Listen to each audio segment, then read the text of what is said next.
আল্লাহর নবী সাল্লাল্লাহু আলাইহি সাল্লামের কাছে নবীর সাহাবী হযরতে দাহিয়াতুল কলব এসে কান্না জড়িয়ে দিল। ওগো নবীজি, আল্লাহ তাআলা কি আমাকে ক্ষমা করবেন? এ দাহিয়াতুল কলব, কি কারণে তুমি এত আতঙ্কগ্রস্ত, এত পেরেশান? হযরতে দাহিয়াতুল কলব ডেকে বলেন, পয়গম্বর, আমি যখন কাফের ছিলাম, আমার পর কন্যা সন্তান হয়েছে, আমি এই কন্যা সন্তানগুলোকে জীবন্ত হত্যা করেছি। অতঃপর যখন সব শেষ কন্যা সন্তানটা হলো, আমি তখন ব্যবসার উদ্দেশ্যে বাড়ির বাহিরে ছিলাম। বাড়িতে আসার পর আমার স্ত্রীকে প্রশ্ন করলাম, তোমার গর্ভে যে সন্তান ছিল সেই সন্তানটা কি? স্ত্রী আমার কাছে ঘটনাটা মিথ্যা বলল যে সন্তান জন্মের সময় মারা গিয়েছে। নবী গো, আসলে সন্তান মারা যায় নাই। এই সন্তানটাকে সে তার মামা বাড়িতে বা অন্যত্র রেখে এসেছিল। দীর্ঘ 4-5 বছর পর আমাকে একদিন পা ধরে আমার স্ত্রী কান্না করে আর বলে, স্বামী গো, বেয়াদবি মাফ করবে, সেদিন আমি আপনাকে মিথ্যা বলেছিলাম। সেদিন আমি আপনাকে যে বলেছিলাম আমার সন্তান মারা গেছে, মূলত মারা যায় নাই, কন্যা সন্তান হয়েছে, বিধায় আমি আপনার সাথে এরকম একটু মিথ্যা বলেছিলাম। আল্লাহর নবীর কাছে দাহিয়াতুল কলবি বলে, আমি স্ত্রীর কথাগুলো শুনতেছিলাম আর মনে মনে রাগ করতেছিলাম। অতঃপর একদিন আমার স্ত্রী আমার সামনে সেই সন্তানকে এসে উপস্থিত করলেন। নবী গো, তাকানোর পরে দেখি এত সুন্দর করে আমার কন্যা সন্তানকে আল্লাহ বানিয়েছেন, কিন্তু মাথার মধ্যে জাহিনী যুগের চিন্তা, আমি আমার সন্তানকে হত্যা করব, ফোন দিয়ে আটতেছিলাম, কিন্তু তার মা চোখে চোখে রাখে। এজন্য আমি একদিন মিথ্যার আশ্রয় নিয়ে আমার স্ত্রীকে বললাম, তুমি আমার কন্যাটাকে সাজিয়ে দাও, আমি মুনিবের বাড়িতে দাওয়াতের জন্য যাব। আল্লাহর নবী আমার স্ত্রী সরল বিশ্বাসে মেয়েটাকে সাজিয়ে দিল। এবার সাজিয়ে দেওয়ার পর আমি মেয়েটাকে একা একা নিয়ে পাহাড়ের পদদেশে পূর্ব থেকে আমি গর্ত করে রেখেছিলাম। এই গর্তের মধ্যে নিয়ে আমি আমার মেয়েটাকে ধাক্কা দিয়ে পাথর মেরে নিজে হাতে হত্যা করেছি। আল্লাহর নবী এই কথা শোনার পর নবী কান্দে। আল্লাহর নবী দাহিয়াতুল কলবির দিকে তাকায় বলে, ওরে দাহিয়াতুল কলবি, এরকম আচরণ কি মানুষ করতে পারে? দাহিয়াতুল কলবি ডেকে বলে, নবী গো, আজও রাতের বেলা ঘুমালে কেমন যেন আমার মেয়ের সেই কান্নার শব্দ আমি শুনি। আল্লাহর নবী সাল্লাল্লাহু আলাইহি সাল্লাম স্তব্ধ হয়ে গেলেন। সাহাবায়ে কেরামদেরকে উদ্দেশ্য করে বললেন, এরে আমার আসহাবেরা শোনো, من كانت له 3 بنات أو 3 أخوات أو ابنتان أو أختان فأحسن صحبتهن واتقوا الله فيهن فلهن الجنة। জোরে জোরে বলেন না সুবহানাল্লাহ। আল্লাহর নবী বলেন, কারো ঘরে যদি 3 জন কন্যা হয়, অথবা 2 জন, অথবা কারো আন্ডারে কোনো ভাইয়ের কাছে যদি 2 জন বোন অথবা 3 জন বোন থাকেন, অতঃপর তারা যদি তাদেরকে সুন্দরভাবে উপযুক্ত করে লালন পালন করে, তাদেরকে যেন কষ্ট যদি না দেয়, কিয়ামতের দিন এই কন্যা সন্তানগুলো ওই বাবার জন্য, ওই ভাইয়ের জন্য জাহান্নাম থেকে মুক্তির কারণ হবে এবং জান্নাতে যাওয়ার উসিলা হবে। জোরে কোন সুবহানাল্লাহ। কক্সবাজার এলাকায় গেলাম প্রোগ্রামে, যাওয়ার পর শুনি এক মহিলার 2 কন্যা হয়েছে, এজন্য মহিলারে তালাক দিয়া দিছে। নাউজুবিল্লাহ। জোরে বলে। এ আমার ভূমখার এলাকার মুসলমান, কন্যা সন্তানের জন্য কিন্তু দায়ী মানা। কন্যা সন্তান এটা আল্লাহ রাব্বুল আলামিনই তো দান করেন। আল্লাহ তাআলা পবিত্র কোরআনের মধ্যে জানিয়ে দিলেন, ইয়াহাবু লিমান ইয়াশাউ ইনাসাহু ওয়া ইয়াহাবু লিমান ইয়াশাউ যুকুর أو يزوجهم ذكرانا وإناثا ويجعل من يشاء عقيما إنه عليم قدير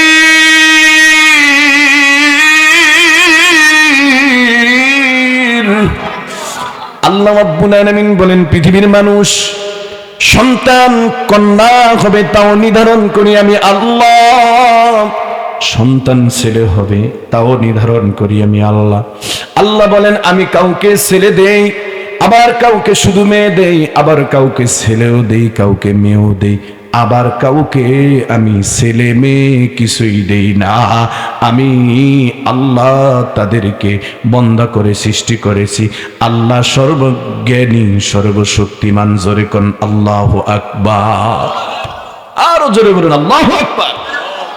আমার ভাইরা, এখন এটা তো আল্লাহর খেলা, কেন আল্লাহ দেন না এটা আল্লাহ ভালো জানেন।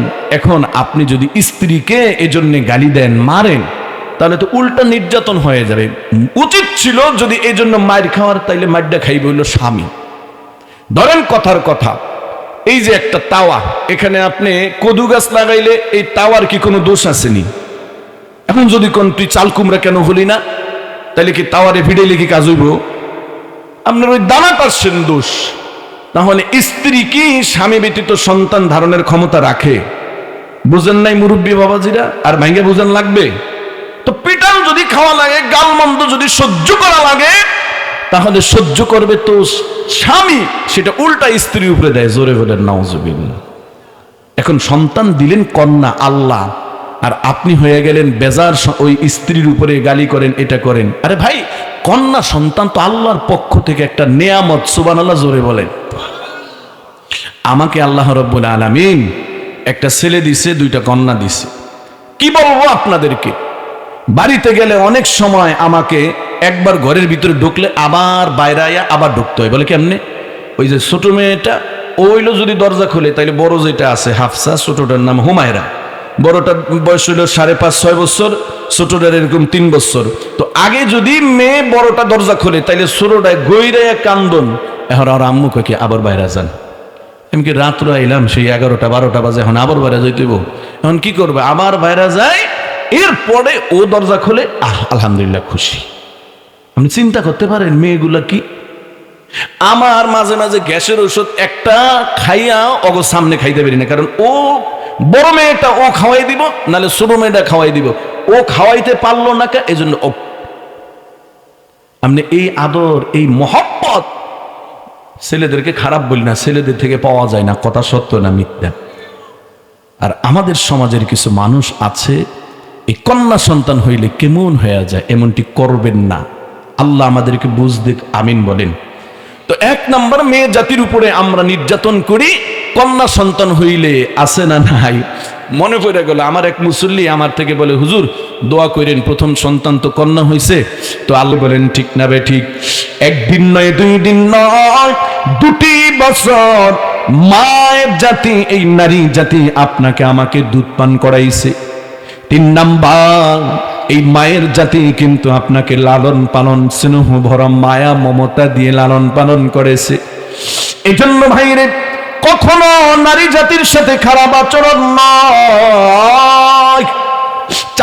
5 নাম্বার, নারী জাতির সাথে আমরা নির্যাতন করে থাকি, আমরা নারী জাতিকে ঠকায়া থাকি। সেটা হলো তাদেরকে দিন শিক্ষা না দিয়া, ইসলামের অনুশাসনের শিক্ষা না দিয়া নারী জাতিকে আমরা বড় ঠকাই। কারণ দ্বীনি ইলম শিক্ষা করা পুরুষের জন্য যেমন ফরজ, তেমনি নারী জাতির জন্য ফরজ।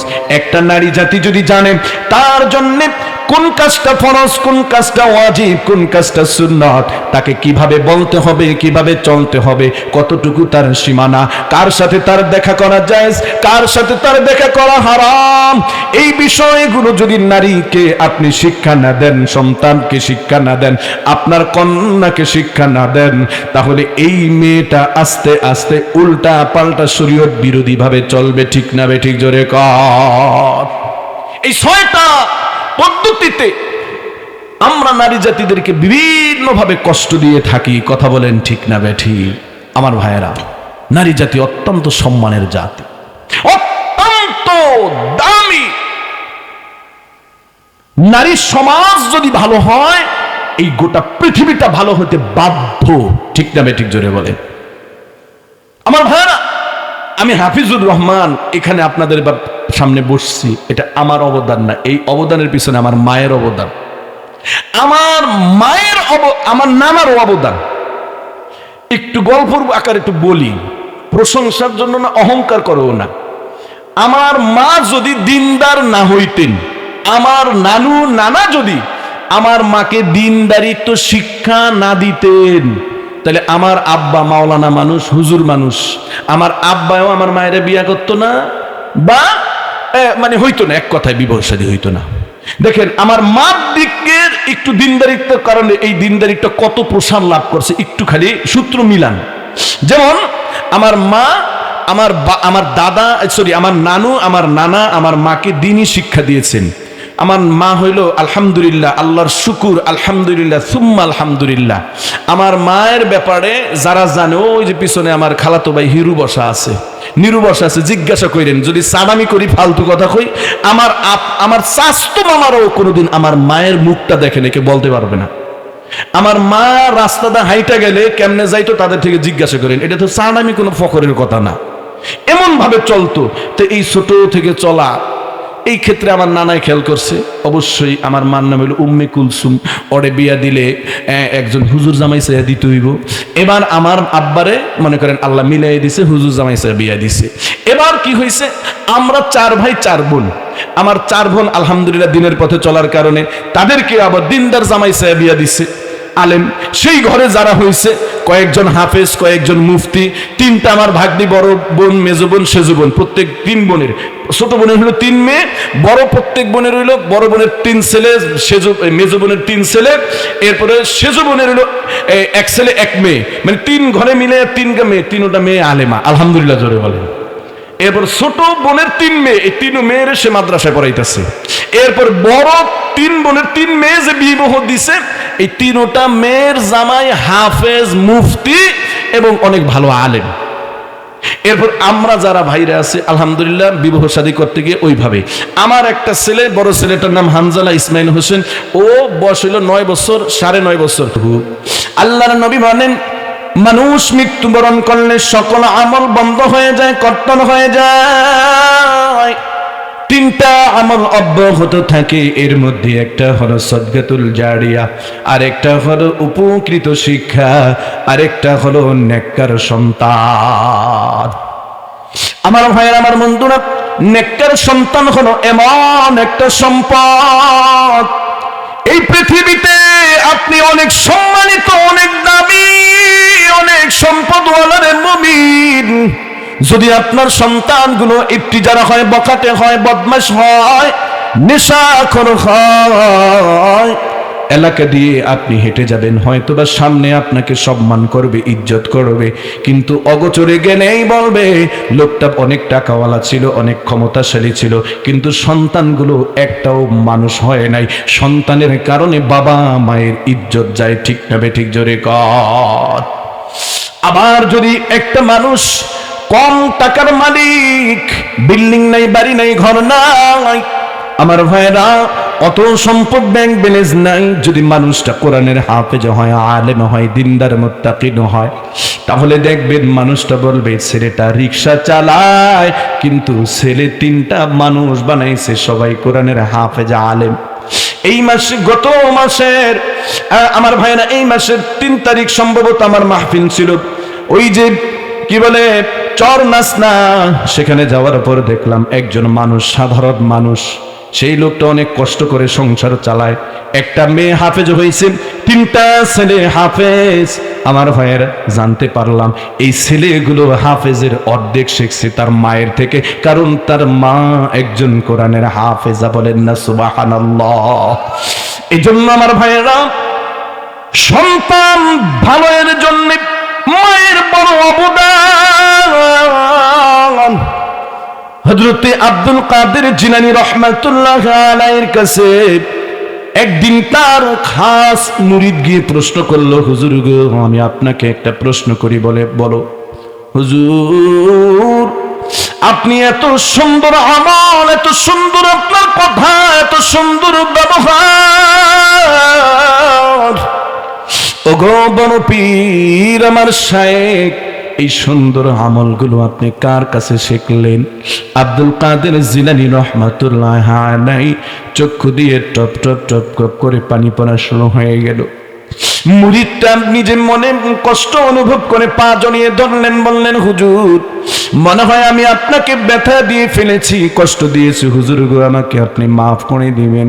বলে, না রে বাবা, না না, আমি তোমার কথার কারণে কষ্ট পাই নাই, তুমি তো আমাকে প্রশ্ন করছো যে আপনি কার অবদানে এত সুন্দর ভালো হইলেন। জানি না আমি ভালো কি মন্দ জানি না, তবে শুনে নাও, আমি আমার মায়ের কাছ থেকে সকল নেক আমলের শিক্ষা পেয়েছি। জোরে কন্যা সুবহানাল্লাহ। ওই যে ঐতিহাসিক ঘটনার মুমিন আব্দুল কাদের জিলানী রহমাতুল্লাহ আলাইহি জাহাজের মধ্য দিয়ে যাচ্ছিলেন এলেম শিক্ষা করার জন্য এক এলাকা থেকে আরেক এলাকায়। পথিমধ্যে জাহাজের মধ্যে ডাকাত দেখা দিল। ডাকাত সর্দার ডাকাতি করতেছে। ইতিমধ্যে আব্দুল কাদের জিলানী রহমাতুল্লাহ আলাইহির সামনে ডাকাত সর্দার এসে বলে, ডাকাত, এই তুমি বলো তোমার কাছে কি কিছু আছে কিনা? আব্দুল কাদের জিলানী রহমাতুল্লাহ আলাইহি চুপ রইলেন।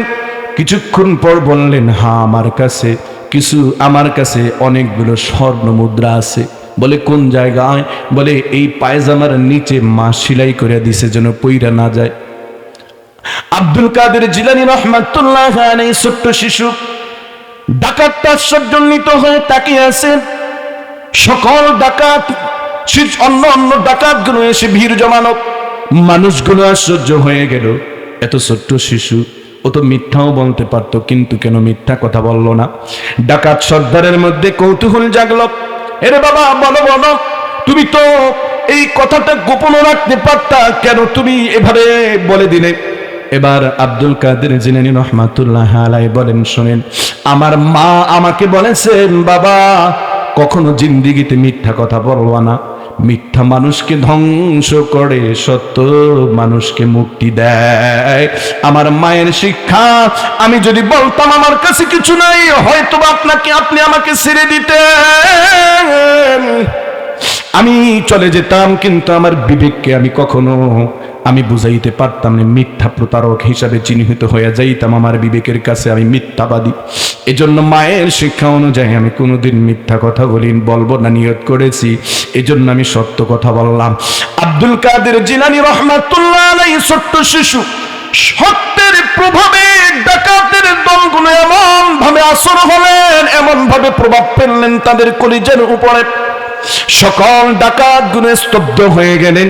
ডাকাত সর্দারের চক্ষু দিয়ে টপ করে পানি পড়া শুরু হয়ে গেল।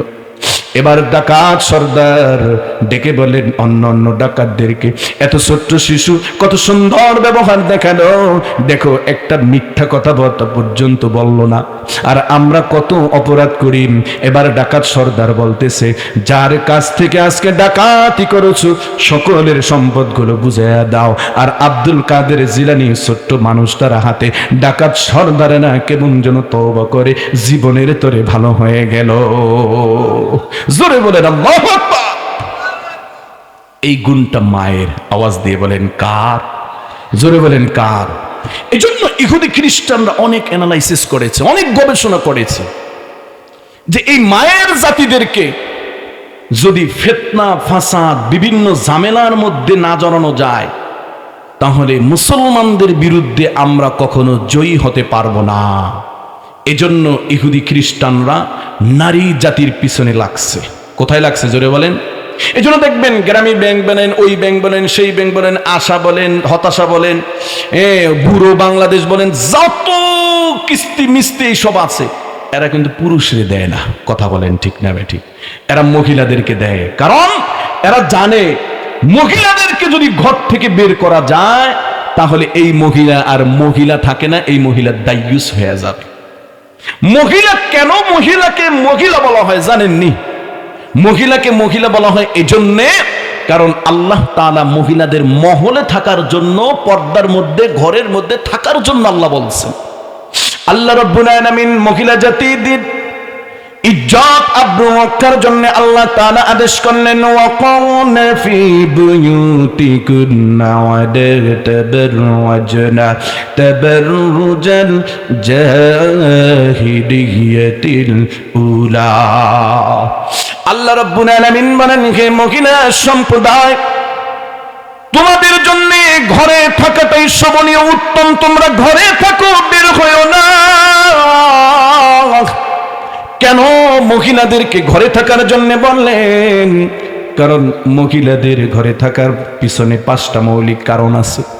1 নাম্বার, মহিলা জাতিকে আল্লাহ তাআলা আলাদা সিমটম দিয়ে সৃষ্টি করেছেন।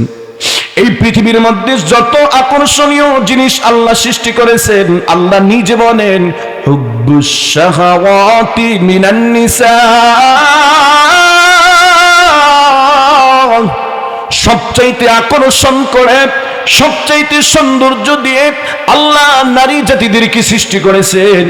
এজন্য সবচাইতে আকর্ষণ জিনিসটা, সুন্দর জিনিসটা, দামি জিনিসটা আমরা কিন্তু রাস্তাঘাট, দোকানপাট, এদিক সেদিক সরাইয়া রাখি না, বরং সবচাইতে দামি জিনিস আমার কাছে স্বর্ণ মুদ্রা, ওটা আমরা সিন্দুকের মধ্যে রাখি। আওয়াজ দিয়ে বলেন ঠিক না ঠিক? নারী জাতি ঘরে থাকার 2 নাম্বার কারণ হলো, আল্লাহ রাব্বুল আলামিন নারী জাতিদেরকে এই দুনিয়ায় সন্তান ধারণের জন্য আল্লাহ তাআলা নারী জাতিদেরকে নির্ধারণ করেছেন। ভাইয়েরা, সন্তান কিন্তু পেটের মধ্যে পুরুষেরা ধারণ করে না, নারীরা করে। আর এই সন্তান ধারণের জন্য নারীকে স্বামীর সাথে থাকতে হবে। এজন্য আল্লাহ বললেন, নারী তুমি ঘরের মধ্যে থাকো। আমি আপনাদেরকে প্রশ্ন করি, বলেন, স্বামী স্ত্রী একসাথে থাকা এটা কি ঘর নিরাপদ না রাস্তাঘাট নিরাপদ? বুঝেন না আমার আলোচনা? জোরে বলেন, কোনটা নিরাপদ? ঘরটা নিরাপদ। এজন্য নারীর মৌলিক দায়িত্ব পালনের জন্য বললেন তুমি ঘরে থাকো। 3 নাম্বার, নারী জাতি গর্ভধারণ করবে। একটা নারী যখন গর্ভবতী হয়, এই নারীর ওই অবস্থায় ঘর নিরাপদ না রাস্তাঘাট নিরাপদ? এজন্য আল্লাহ বললেন নারী ঘরে থাকো। 3 নাম্বার, 4 নাম্বার কারণ হলো, নারী সন্তান প্রসব করবে। যখন নারী সন্তানটা প্রসবের সময় হয়, ডেলিভারির সময় হয়, এই অবস্থায় নারীর জন্য ঘর নিরাপদ না রাস্তাঘাট নিরাপদ? এজন্য আল্লাহ বললেন নারী তুমি ঘরে থাকো। 4 নাম্বার কারণ হলো, নারী জাতিকে আল্লাহ তাআলা সন্তানকে 2 বছর দুধ পান করার জন্য আল্লাহ তাআলা দায়িত্ব দিয়েছেন, আবশ্যক ফরজ করেছেন। এজন্য এই নারীর জন্য দুধ পান করাটা, ঘরটা হলো নিরাপদ। নারী সন্তানকে লালন পালন করবে, এজন্য ঘরটা নিরাপদ।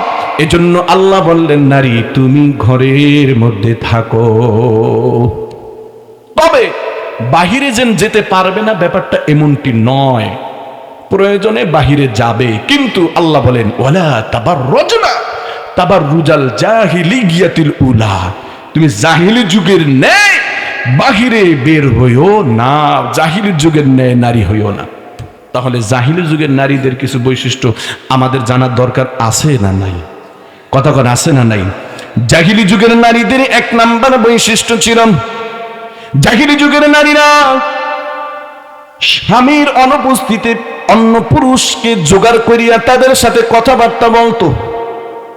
এজন্য আল্লাহ তাআলা বলেন ফালা তাখদাউনা বিল কওল, ও নারী সম্প্রদায় ধ্বংস হয়ে যাইবা, রোগে ধরব। ফালা তাখদাউনা বিল কওলি ফায়াতমাআল্লাযী ফী কলবিহি মারাদ, পর পুরুষের সাথে, বেগানা পুরুষের সাথে রং তামাশা করে কথা বলিও না। সামনে গিয়ে হোক, মোবাইল ফোনে হোক, একা একা হোক, পর পুরুষের সাথে কথা বইল না। বললে ক্ষতি কি?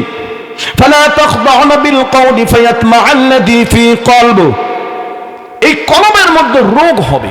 স্পষ্ট কোরআনের আয়াত, কোনো ভেজাল নাই, স্পষ্ট কথা। কি রোগ? বলে সেই রোগের নাম হলো পরকীয়া রোগ। পরকীয়ার রোগ হইলে কি হয়? বলে সন্তানগুলো সাইরা মেয়েটা অন্যদিকে চলে যায়। নাউজুবিল্লাহ, জোরে কোন। আর বিবাহ শাদীর আগে যদি এই রোগে ধরে কি হয়?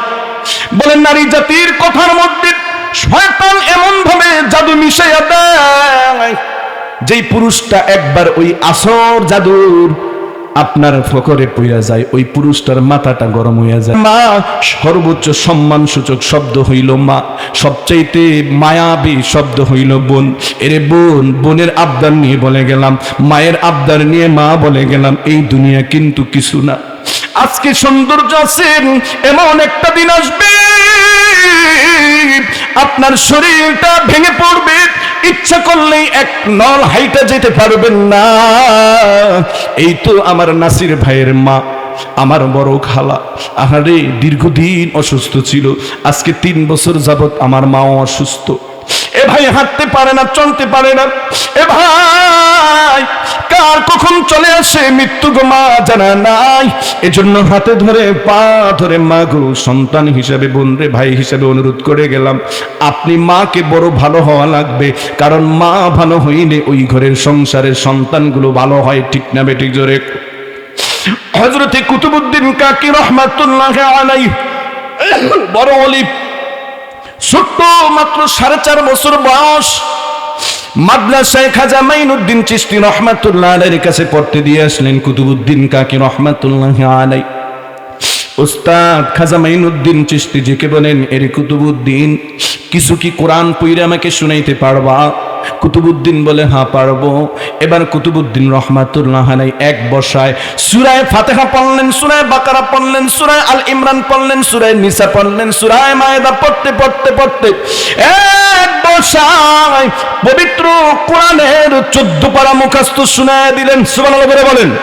কুতুবউদ্দিন কাকি রহমাতুল্লাহ আলাইহি উস্তাদ খাজা মাইনুদ্দিন চিশতি রহমাতুল্লাহ আলাইহি আশ্চর্য হয়ে গেলেন, আহারে এত ছোট্ট শিশুটা এত সুন্দর তেলাওয়াত কেমনে পড়লো? পরে জানতে পারলো কুতুবউদ্দিন রহমাতুল্লাহ আলাইহির মা ছিলেন 14 পারার হাফেজ। এই সন্তানকে বসায়া বসায়া কোরআন শিখাইছে, এই সন্তান রাতে ঘুমাইতো না, কোরআন পড়িয়া শোনাইছে, এই সন্তানকে খাওয়াইছে, কোরআন পড়ছে, অবসর সময়টা কোরআন পড়ছে। মায়ের থেকে জেনে শুনে কেমন যেন শিশু অবস্থায় কোরআনের হাফেজ অর্ধেক হয়ে গেছে। সুবহানাল্লাহ। এর পর্দার অন্তরালের মা হাতে ধরে পায়ে ধরে বলে যায়, মায়ের জাতি বড় দামি, আল জান্নাতু তাহতা আকদামিল উম্মাহাত, মায়ের পদতলেই সন্তানের জন্য বেহেশত। মা যদি ভালো হয়, সন্তান ভালো হয়। একজন নেককার মহিলা 70 জন অলির চাইতো বড় দামি। এজন্য মাকে অনুরোধ করব, ও আমার মায়েরা, আপনারা পিছনে যদি ভুল ত্রুটি করে থাকেন, এখন থেকে তওবা করবেন। টিভির সামনে, গানের সামনে বসবেন না, অযথা মোবাইল ফোনে গল্পগুজব করবেন না। আমার মা বোনেরা, আল্লাহর কাছে কান্নে জিকির করবেন। আর যে বোনদের বিবাহ শাদী হয় নাই, খাস পর্দা করবেন, আল্লাহকে ভয় করে চলবেন। যারা পড়ালেখা করতেছেন, কোরআন শিক্ষা গ্রহণ করবেন। আমার মা, আমার বোনেরা, কোরআন শিক্ষা করবেন। আর যারা অভিভাবক অভিভাবিকা আছেন, আপনার মেয়েকে আপনি ডাক্তার বানান, ইঞ্জিনিয়ার বানান, ইসলামের নিষেধ না, এগুলো বানানো ফরজ না, কিন্তু আপনার মেয়েগুলোকে কোরআন শিক্ষা দেওয়া ফরজ। ঠিক না বেঠিক? জোরে বলেন। আপনার মেয়েকে যদি আপনি কোরআন শিক্ষা দেন, হাদিস শিক্ষা দেন, আপনার মেয়েকে যদি আপনি কোরআন সুন্নাহ শিক্ষা দেন, আপনার লাভ কি? 1 নাম্বার লাভ হলো আপনার মেয়েটা গুনাহের মধ্যে লিপ্ত হবে না। সবচাইতে মেয়েদের জন্য বড় আমল হলো পর্দা। এই মুসলমান, মেয়েদের জন্য পর্দার চাইতে বড় কোনো আমল নাই। লক্ষ্য করেন, ইসলামের রোকন 5টা। 1 নাম্বার কালেমা, 2 নাম্বার নামাজ, 3 নাম্বার রোজা, 4 নাম্বার হজ, 5 নাম্বার জাকাত। গরিব মহিলাদের জন্য হজও নাই, জাকাতও নাই, রইল রোজা বছরে একবার, এরপরে নামাজ দৈনিক 5 ওয়াক্ত। কিন্তু বালেগা মহিলা একটা সমস্যা আছে, আপনারা জানেন, মাসে 1 সপ্তাহ তার চাইতে কয়েকদিন কম হতে পারে, আল্লাহর নামাজ পর্যন্ত মহিলাদের জন্য মাফ করে দেয়। কিন্তু পর্দা মহিলাদের জন্য এবং একটা ফরজে আইন হুকুম। 1 সেকেন্ডের জন্য, 1 সেকেন্ডের জন্য, 1 সেকেন্ডের জন্য মহিলাদের জন্য পর্দা রহিত হয় না। ঠিক না বেঠি? আর সেই পর্দা আমরা বুঝি না। আর এটা না বোঝার কারণ হলো আপনার মেয়েকে আপনি পর্দা শিক্ষা দেন না। আল্লাহর কসম, ফখর নয়,